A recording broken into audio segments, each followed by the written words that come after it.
Bueno, ahora vamos a ver cómo está constituida la médula espinal.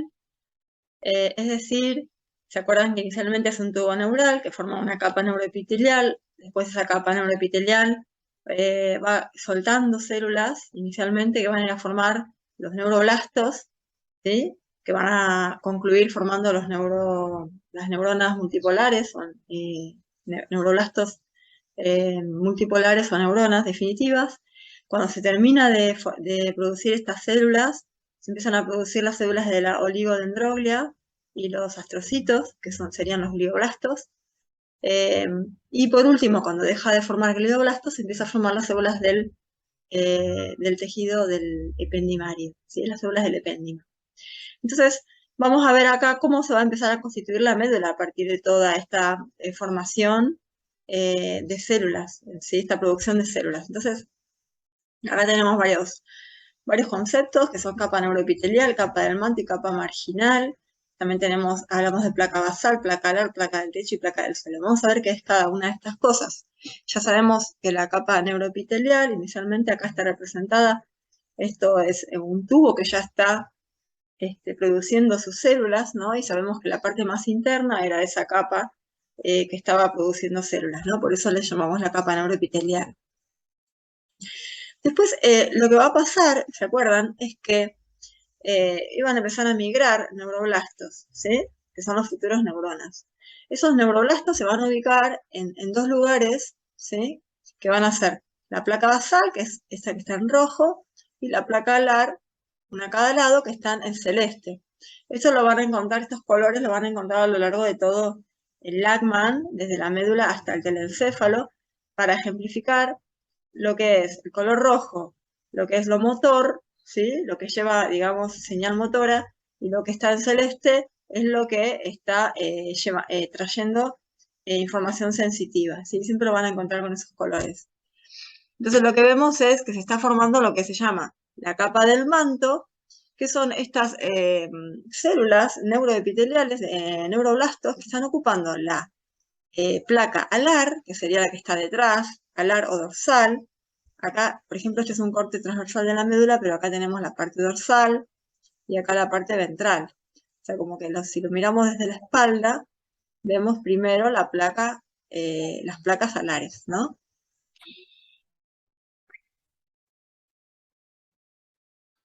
Bueno, entonces tenemos que la capa del manto es tanto la placa basal como la placa alar, que es donde donde van a migrar los neuroblastos, sobre todo los cuerpos neuronales de los neuroblastos. Esta capa del manto luego se va a transformar en la sustancia gris de la médula espinal. ¿Se acuerdan que la sustancia gris son los cuerpos neuronales, porque no tienen mielina? Por otro lado, todo alrededor de esa capa del manto vamos a tener la capa marginal, que sería toda esta alrededor. Esta capa marginal está constituida por las fibras, por los axones de esos cuerpos neuronales que están en la capa del manto. Por lo tanto, por eso es sustancia blanca, porque a partir del cuarto mes empiezan a mielinizarse, ¿sí? En la capa del manto, entonces vamos a tener neuroblastos y también vamos a tener astrocitos, ¿sí? Y en la capa marginal vamos a tener las fibras de los neuroblastos o axones y vamos a tener oligodendrocitos, que son los que le van a conferir la mielina, la capa de mielina, a los axones. Después tenemos la placa del techo, que vendría a ser la línea media del tubo, ¿sí? Con de la parte dorsal, y la placa del suelo, que es también la parte media del tubo, ¿sí? Donde no hay cuerpos neuronales, solo hay fibras, no hay nada, hay solo fibras, ¿sí? De pasaje de un lado al otro. Bueno, acá tenemos a la derecha una médula un poco más desarrollada, donde empieza a aparecer este abultamiento a los costados, que se llama asta intermedia. Estos son neuronas motoras correspondientes al sistema nervioso autónomo y solo se van a encontrar en la médula a la altura de T1 a T12, o sea, todas las vértebras torácicas, y de L1 y L2, ¿sí? Que son las neuronas motoras del sistema nervioso autónomo, ¿sí? Simpáticas. Y fíjense también cómo, digamos que se desarrolla más el asta ventral, ¿sí? El asta motora. El asta sensitiva es más delgada, ¿sí?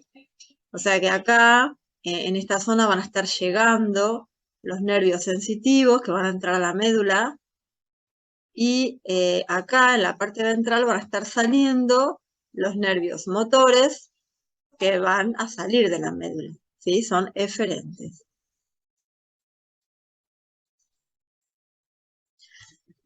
Entonces, en definitiva, como les decía, tenemos la sustancia gris con forma de H que corresponde a los cuerpos celulares, ¿sí?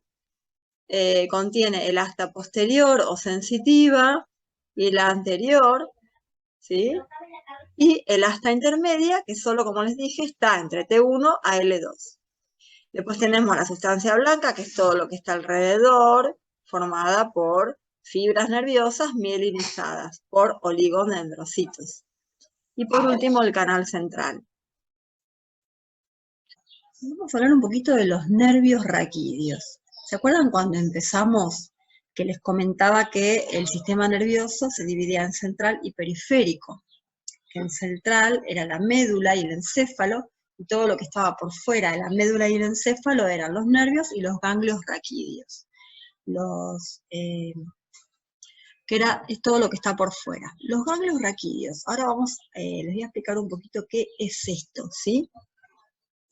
¿Recuerdan que yo les había comentado que había unas células que se desprendían del tubo, que eran las células de la cresta neural, que formaban varias estructuras? Una de esas estructuras es esto que vemos acá, que es el ganglio de la raíz dorsal. ¿Qué significa esto? Vamos a pasar acá. ¿Recuerdan el corte de médula que habíamos visto? Bueno, es la mitad de una médula, ¿sí? Se ha cortado por la mitad para que veamos solo, digamos, la parte derecha, ¿sí? Esta es la placa alar o dorsal, ¿recuerdan? Que correspondía a cuerpos neuronales correspondientes a neuronas sensitivas. Y acá tenemos la placa basal, que correspondía a cuerpos neuronales correspondientes a las neuronas motoras. ¿Se acuerdan de eso? Bueno, entonces, hay unas estructuras que se empiezan a formar a los costados de la médula, que son los ganglios de la raíz dorsal. Estas son como estaciones, ¿sí? Estaciones donde, fíjense que acá está definido como agrupaciones de cuerpos de neuronas localizadas fuera del sistema nervioso central y en el trayecto de los nervios del sistema nervioso periférico, porque ya son nervios que salen de la médula. Entonces son como estaciones, como de paso de neuronas. ¿Pero qué tipo de neuronas? De las neuronas sensitivas, ¿sí?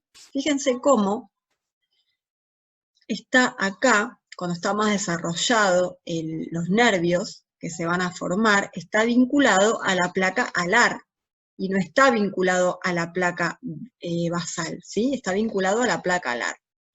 Lo que ocurre es lo siguiente.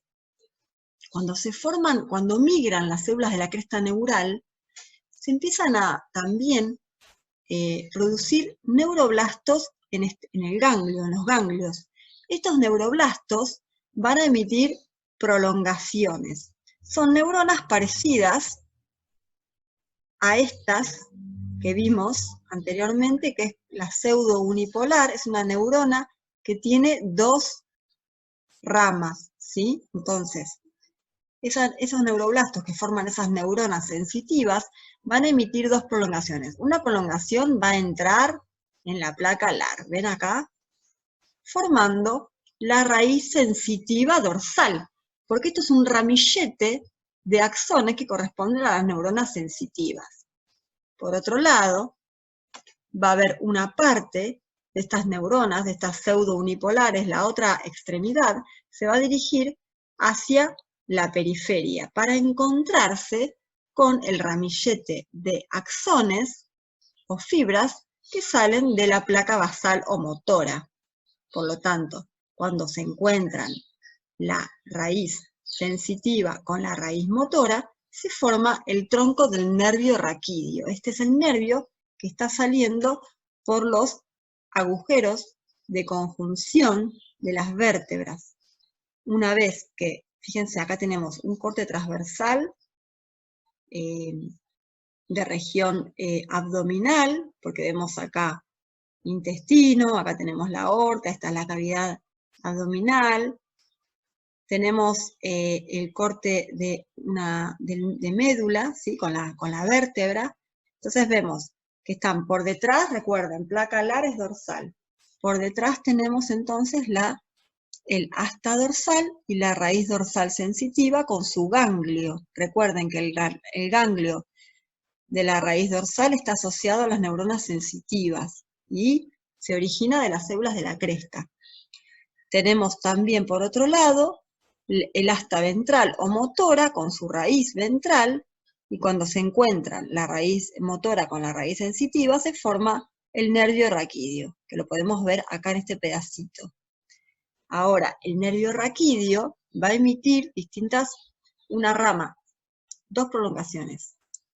Una vez, es un nervio mixto, porque tiene un componente motor y un componente sensitivo, entonces tiene que ir en esa región donde sale de los agujeros de conjunción, tiene que ir a inervar áreas específicas, tanto motoras como sensitivas. Entonces, se va a dividir en una rama primaria dorsal, que va a ir a inervar los músculos de la espalda, y también va a recibir inervación sensitiva de la columna y de la piel de la espalda, y después va a formar una rama ventral, acá está, rama primaria ventral, que va a ir a inervar los músculos de las extremidades, de la pared corporal, y también va a recibir inervación sensitiva de la piel y de otras estructuras. Esto es básicamente cómo se forma un nervio raquídeo. Resumiendo, las raíces de los nervios, las anteriores, son motoras, salen de la médula y son eferentes. Las posteriores son sensitivas, o sea, están entrando a la médula porque están trayendo información al centro, digamos, al centro nervioso, y son por eso aferentes. Acá tenemos la unión del nervio sensitivo con el nervio motor que forma el tronco del nervio raquídeo. Acá está antes está el ganglio. Esto es lo que les comentaba del reflejo, digamos, básico, nervioso, de cuando nos exponemos a fuego, a una vela, por ejemplo, como primero hay una neurona, digamos, que no va hasta el centro superior, que es la neurona que se conecta la sensitiva con la motora para que pueda yo retirar la mano de la vela, y después hay otra que sube hacia el sistema nervioso central para que yo reciba el estímulo, ¿no? De que me quemé. Con respecto a la mielinización de los nervios, hay una cosa importante que tienen que saber, bueno, todo es importante, pero es que, como les había comentado, la capa marginal de la médula está mielinizada por estas células que son los oligodendrocitos, ¿sí? Que tienen la capacidad de mielinizar hasta 50 axones, ¿sí? Los abrazan, emite como bracitos, y de esa manera le confiere la capa de mielina. Pero por fuera de la médula, que ya corresponde al sistema nervioso periférico, las células que mielinizan esos nervios se llaman células de Schwann, ¿sí? Estas células de Schwann pueden mielinizar un solo axón cada célula y derivan de las células de la cresta neural. Entonces acá tenemos imágenes de los cambios posicionales de la médula espinal a lo largo del desarrollo del embrión, del feto. Entonces vemos cómo inicialmente, por ejemplo, el tercer mes, la médula espinal ocupa todo, digamos, el embrión, todo el raquis, toda la columna vertebral, pero después, y que los nervios salen al mismo nivel, es decir, al mismo nivel de donde salen de la médula, salen también por los agujeros intervertebrales, ¿no? Pero que después, más adelante, hay mayor crecimiento, más rápido de los cuerpos vertebrales, sobre todo, y esto hace que el extremo terminal, ¿sí? se vaya hacia arriba, ¿sí? De esa manera, por ejemplo, vemos que en el quinto mes, el extremo terminal de la médula que estaba acá en el tercer mes, pasa a estar por debajo de la primera sacra en el quinto mes y por debajo de la lumbar 3 en el recién nacido, ¿sí? Por otro lado, vemos que esos nervios que salían a la misma altura quedan de forma oblicua, ¿sí?